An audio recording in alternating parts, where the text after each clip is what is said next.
The sugar project was a concept designed and registered by our client as a company limited by guarantee under the laws of the Republic of Ghana, to be used as a vehicle to solicit support for persons living with diabetes. Our client avers that prior to the launch in January 2015, she met Mr. Kojo Yankson, a diabetic himself, in London, and discussed the sugar project idea with him.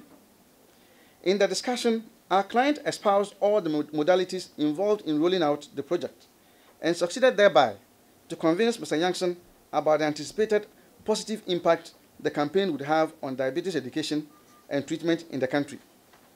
She then secured the assurance of Mr. Yankson to use his influence in the media to help in selling out the idea to Ghanaians and other philanthropic organizations to assist persons with diabetes in Ghana. Our client avers that she had 2 radio interviews on the subject and a series of meetings with Kojo Yankson, culminating finally in the launch of the sugar project in January 2015.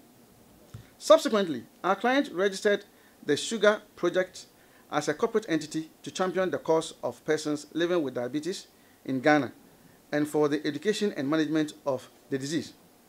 It must be stated that the launch was very successful, and goaded into action by the success of the launch, Mr. Yankson, without the consent of and approval of our client, sought to create the impression out there that he was the sole originator or the brain behind the formation of the sugar project without any reference to our client. Of course, it was easy for him to wage that selfish campaign because he had unfettered access to the airwaves.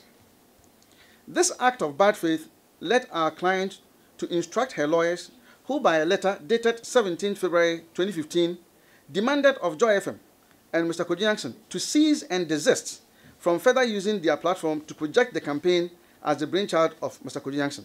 Consumed by selfishness, Mr. Kojo Yankson approached our client with an offer of 200,000 to purchase the name and the campaign.